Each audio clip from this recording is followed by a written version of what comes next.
오늘 본문의 말씀은 이렇게 시작을 합니다. 아브라함 때에 첫 흉년이 들었더니 그 땅에 또 흉년이 들었다 그랬어요. 아브라함이 살 때도 흉년이 들었는데 그의 아들 이삭이 살 때도 흉년이 들었다. 반복해서 흉년이 드는 그 땅이 어디인가요? 가나안 땅입니다. 하나님께서 인도해 주신 약속의 땅이에요. 약속의 땅에도 흉년이 들 수 있는 것인가? 참 어려운 문제예요. 약속의 땅에 살면 항상 풍년이 들고 좋은 일만 있어야 될 것 같은데 꼭 그런 것은 아닙니다. 우리가 신앙생활하면 늘 좋은 일만 있어야 될 것 같은데 현실은 꼭 그렇지 않죠. 예수님 믿는다고 좋은 일만 있는 것 아니고요. 예수님을 믿고서도 힘든 일을 얼마든지 우리가 겪을 수 있습니다. 약속의 땅에도 흉년이 찾아오는 것처럼 신앙생활에도 어려움이 찾아오는 것이죠. 그래서 누군가 여러분에게 예수님 믿으면 좋은 일만 생길 거다, 그렇게 이야기를 한다면 그것은 사실이 아닙니다. 가짜 뉴스라고 보시면 돼요. 흉년을 만난 이삭이 어떻게 합니까? 이삭은 과거 그의 아버지 아브라함이 했던 실수를 되풀이하려고 합니다. 아브라함 흉년이 드니까 애굽으로 내려갔었죠. 그랬다가 어려움을 당하고 다시 돌아왔던 적이 있는데 이삭 역시 흉년이 드니까 오늘 본문에서 그랄이라는 곳으로 가게 됩니다. 이 그랄은 어디냐? 가나안 남쪽에 있는 블레셋 사람들이 주로 살던 곳이에요. 그리고 가나안 땅과 애굽 땅의 중간쯤 되는 지역입니다. 이삭은 그랄로 내려가서 이제 계속 애굽을 향해서 가려고 했던 겁니다. 자, 이 당시에 흉년이 든다는 것 그렇게 간단한 문제가 아니에요. 이삭의 입장에서는 흉년이 든다는 그 사실 자체가 굉장히 두려웠을 겁니다. 이삭은 한 가정의 가장입니다. 가족의 생명을 책임져야 되고 식솔들을 그가 책임져야 됩니다. 양떼도 돌봐야 돼요. 그러니까 흉년이 든 그곳에 계속해서 머물러 있는다는 것, 현실적으로는 이건 불가능한 일이다, 상식적으로 안 되는 거다, 이렇게 생각할 수 있습니다. 그래서 애굽을 향해 가는 것이 이삭에게는 좀 자연스러운 선택이라 이렇게 말할 수도 있는데, 그러나 우리가 분명한 것은 믿음의 사람에게는 옳은 결정이 아니다. 믿음의 결정은 아니라는 거죠. 왜 그렇습니까? 흉년이 들었다고 해서 하나님에게 문제가 생긴 것이 아니에요. 흉년이라는 문제는 하나님도 해결할 수 없는 문제인가? 절대 그렇지 않죠. 하나님께서 떠나라고 분명히 말씀하지 않으신 이상 하나님께서 보내신 그 땅을 떠나는 것 결코 믿음의 선택이라고 할 수 없습니다. 흉년이 든 상황에서 흉년을 볼 것인가? 아니면 하나님을 볼 것인가? 흉년만 보이면은 떠날 수밖에 없어요. 그러나 흉년이 들었더라도 그와 함께 하신 하나님을 본다면 얼마든지 그곳에 있을 수 있는 거죠. 이삭에게 하나님을 의지하는 믿음이 있었다면 흉년에도 머무를 수 있었을 것입니다. 왜요? 하나님께서 그곳으로 인도하셨는데 하나님께서 책임져 주실 거다. 이런 믿음만 있으면 얼마든지 있을 수 있는 거죠. 그래서 이삭이 가나안을 등지고 애굽으로 가려고 했다, 그런 시도를 했다는 그 자체가 이삭의 믿음이 흔들리고 있다는 거예요. 무엇이 정말 중요한 것인지 중요한 것을 놓치고 있다는 겁니다. 그런데 그때 이삭에게 하나님께서 나타나셔서 말씀하십니다. 2절에 보니까 여호와께서 이삭에게 나타나 이르시되 애굽으로 내려가지 말고 내가 내게 지시하는 땅에 거주하라. 애굽으로 가는데 그 발걸음을 하나님이 붙잡으시는 거예요. 그리고 이삭에게 약속의 말씀을 주십니다. 구체적으로 무슨 말씀을 주시는지 오늘 3절에 잘 나와 있습니다. 3절 다시 한번 같이 읽겠습니다. 이 땅에 거류하면 내가 너와 함께 있어 네게 복을 주고 내가 이 모든 땅을 너와 네 자손에게 주리라. 내가 네 아버지 아브라함에게 맹세한 것을 이루어. 하나님 말씀하신 게 뭔가요? 이 땅을 벗어나지 말라는 겁니다. 애굽으로 가지 말고 약속의 땅에 머물라는 거예요. 약속의 땅에 계속해서 머물고 있으면 네가 애굽으로 가는 것보다 더 좋은 것을 내가 책임져 주겠다. 이렇게 말씀하시면서 붙잡는 거죠. 하나님 무슨 약속을 주셨나요? 첫째는 내가 너와 함께 하겠다. 내가 너에게 복을 주겠다. 이 모든 땅을 너와 네 자손에게 주겠다. 내가 아브라함에게 맹세한, 너희 아버지에게 맹세한 모든 맹세, 그 약속을 다 이루어 주겠다. 내 자손을 하늘의 별과 같이 많게 하겠다. 구체적인 약속을 주셨습니다. 근데 이삭이 이 복을 누리려면 그냥 되는 것이 아니라 가던 길을 멈춰야 되는 거예요. 하나님께서는 네가 이 땅에 거류하면, 그곳에 그대로 머물고 가던 걸음을 멈추면 그 복을 주겠다는 겁니다. 이삭에게 결단이 필요한 순간이 찾아온 겁니다. 내가 하나님의 약속을 신뢰하면서 가던 길을 멈출 것인가, 아니면 계획했던 대로 계속 갈 것인가. 여러분, 떠나려는 이삭을 하나님께서 내버려 두지 않고 붙잡으셨어요. 여러분, 이것이 은혜입니다. 애굽으로 가는 것, 내 하고 싶은 대로 하는 것, 그대로 내버려 두지 않고 하나님께서 붙잡으시는 것, 말씀을 통해서 다시금 우리에게 말씀하시는 것, 이것이 하나님의 은혜죠. 자, 이삭이 하나님의 말씀을 들었습니다. 그 말씀을 듣고 어떻게 결정을 합니까? 6절에 이렇게 기록합니다. 이삭이 그랄에 거주하였더니. 이 말은 뭔가요? 애굽으로 가려던 그 길을 멈췄다는 거죠. 마음을 다시 고쳐 먹었다는 겁니다. 애굽으로 가지 않고 순종했어요.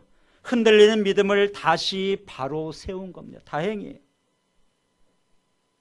그래서 우리가 6절에 있는 말씀, 이삭이 그랄에 거주했다, 이 말씀을 보면, 야, 그러면 이제 이후에 이삭의 삶이 어떻게 될 것인가 우리가 충분히 짐작해 볼 수 있습니다. 왜요? 이삭이 순종한 거잖아요. 이삭은 하나님이 하라는 대로 했어요. 그러면 이젠 하나님께서 약속하신 대로 그에게 응답해 주실 일만 남아 있는 겁니다. 순종하고 멈춰서면 복이 됩니다. 이처럼 성도는 문제를 만났을 때 신앙적인 방법으로 풀어야 돼요.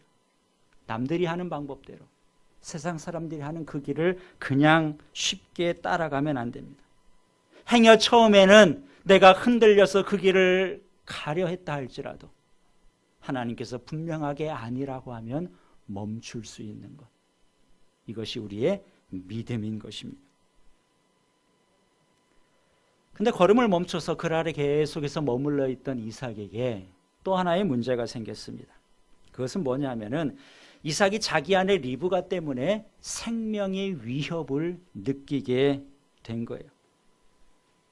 야, 이곳 사람들이 내 아내가, 성경에는 아리따다 그랬죠. 아리따운 내 아내를 빼앗기 위해서 나를 죽이면 어떡하나. 갑자기 이런 생각이 드는 거예요. 두려움이 생겼습니다. 흉년에 대한 두려움을 극복했더니 그 다음에 또 다른 두려움이 찾아와요.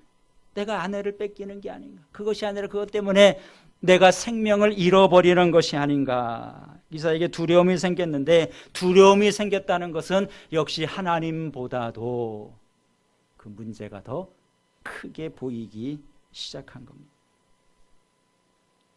이삭은 이미 하나님의 약속의 말씀을 받지 않았습니까? 네가 이 땅에 거류하면 내가 너와 함께 하겠다 그랬어요. 그 말씀을 듣고 순종했는데 하나님이 함께 해주실 텐데 그 믿음이 또다시 약하고 흔들리기 시작하는 겁니다. 그 하나님의 약속을 붙잡으면 되는데 그것보다는 두려움이 찾아오는 거예요. 하나님이 함께 해주신다고 했다. 그러면 당연히 하나님께서 약속을 지키시겠지 이렇게 생각하고 평안하게 있으면 되는데 두려움이 한번 찾아오니까 이삭이 또 타협을 하고 맙니다. 믿음의 방법으로 대처하지 못해요. 그래서 아내를 아내라고 솔직하게 말하지 못하고 자기 누이다. 그곳 사람들에게 거짓말을 하게 됐습니다. 두려움을 극복하지 못한 거예요. 여러분, 두려움이란 것 우리 믿음에 있어서 가장 큰 적이라고 할 수 있습니다. 두려움이 마음속에 찾아온다는 것은 믿음이 흔들린다는 거예요. 한 번은 예수님께서 제 아들과 함께 배를 타고 갈릴리 호수를 건너신 적이 있습니다. 근데 중간에 큰 풍랑을 만나게 돼요. 풍랑을 만나니까 배 안에 있던 제자들이 극도의 두려움을 느끼게 됩니다. 근데 제자 중에 상당수는 어부 출신이잖아요. 웬만한 풍랑 뭐 그냥 그러려니 하고 지나칠 수 있는 사람들입니다. 그런데 그 제자들이 극도의 두려움을 느꼈다는 것은 굉장히 큰 풍랑을 만난 거예요. 자기들이 그동안 경험했던 자기들의 기술로서 그것을 피해보려고 했겠죠. 그러나 모든 방법을 동원해도 안 되는 겁니다. 야, 이러다 죽겠구나 이런 생각이 드는 거죠. 그래서 더 이상 두려움을 견디지 못하고 배 안에서 주무시는 예수님을 흔들어 깨우게 됩니다. 이렇게 말해요. 선생님이 우리가 죽게 된 것을 돌보지 아니하시나이까. 무슨 말인가요? 죽겠다고 생각되는 거예요. 야, 이러다 죽는 거 아닌가? 이삭이 내 아내 때문에 내가 죽는 거 아닌가? 이렇게 생각한 것처럼 제 아들도 이 풍랑 때문에 죽을 것 같다는 두려움이 찾아온 겁니다. 예수님을 깨웠더니 예수님이 다행히 잠에서 깨셨어요. 그리고 바람을 꾸짖고 풍랑을 잔잔케 해주셨습니다. 감사한 일이죠. 그런데 예수님께서 그렇게 풍랑을 다 잠잠케 하신 다음에 제자들에게 이렇게 한 말씀 하셨습니다. 어찌하여 이렇게 무서워하느냐? 어찌하여 믿음이 없느냐? 큰 풍랑을 만난 것. 풍랑을 만나면 두려움이 찾아오는 것 당연한 감정이라고 할 수 있어요. 그런데 예수님은 제 아들에게 어찌하여 무서워하냐? 왜 두려워하냐? 두려워할 필요가 없다는 거죠. 어찌하여 믿음이 없느냐? 그러면 두려움과 믿음은 결코 같이 존재할 수 없다는 겁니다. 우리 안에 두려움이 있으면 믿음이 없는 거예요. 믿음이 정말 있다면, 흔들리지 않는 믿음을 가지고 있다면 두려움은 얼마든지 물리칠 수 있는 것이라는 말씀입니다. 그럼에도 제 아들이 두려워하는 것을 보니까 이건 너희가 믿음이 없구나 이렇게 말씀하신 거죠. 여러분 어떻습니까? 믿음이 있기 때문에 두려움으로부터 자유로우신가요? 사실 뭐 바이러스 때문에 다들 긴장을 하고 조심을 합니다. 우리는 예수님 믿으니까 바이러스가 절대 나에겐 오지 못한다. 그런 뜻은 아니고요. 우리가 조심해야 되고 예방해야 되는 것. 그건 당연한 거죠. 그렇지만 이것 때문에 내 마음에 두려움이 오는 것. 이것은 옳지 않습니다. 두려움은 하나님이 주신 마음이 아니에요. 디모데후서 1장 7절에 하나님이 우리에게 주신 것은 두려워하는 마음이 아니다. 하나님은 절대 우리의 마음 가운데 두려움을 주지 않습니다. 하나님이 주시는 것은 무엇인가요? 두려움이 아니라 평안이죠. 그래서 우리가 그렇게 축복했잖아요. 평화 하나님의 평강이 당신의 삶에 넘쳐나기를. 하나님의 평강, 하나님이 주시는 평강이에요. 두려움은 절대 하나님이 주지 않습니다. 누가 주는 거예요? 우리의 믿음을 흔들기 위해서 마귀가 우리를 유혹하는 겁니다.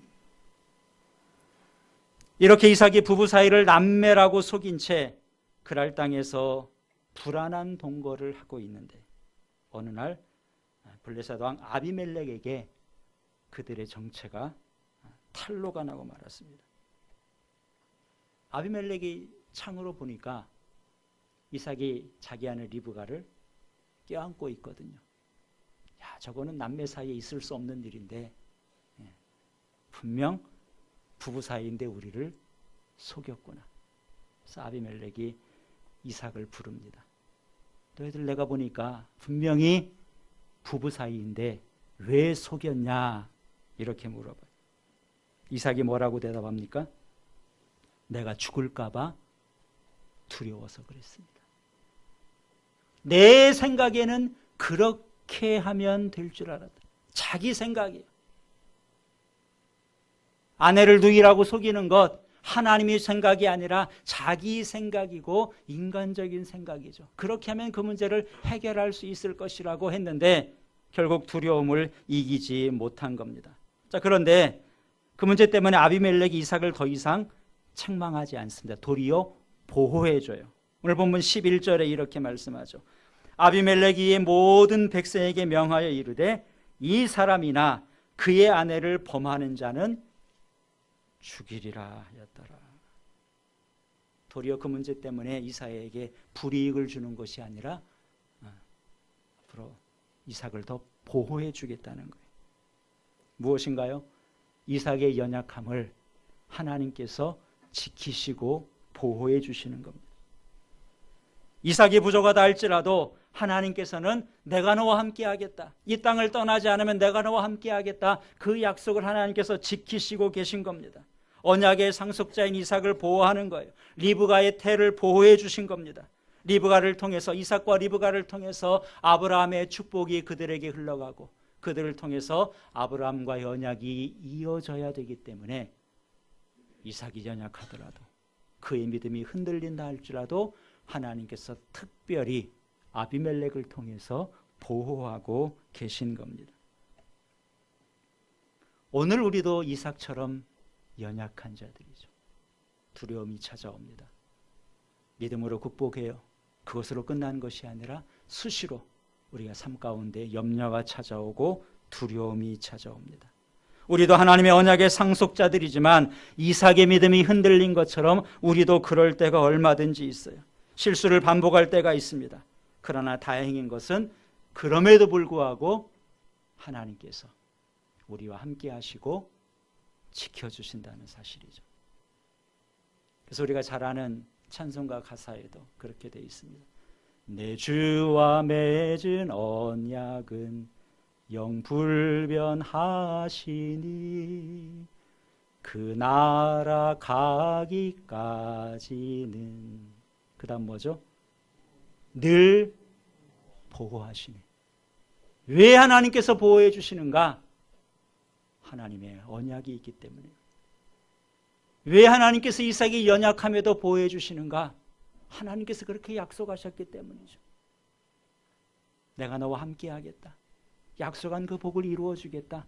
약속하셨기 때문에 연약하다 할지라도 그 믿음이 흔들리다 할지라도 하나님께서는 그 언약을 신실하게 이루고 계신 겁니다.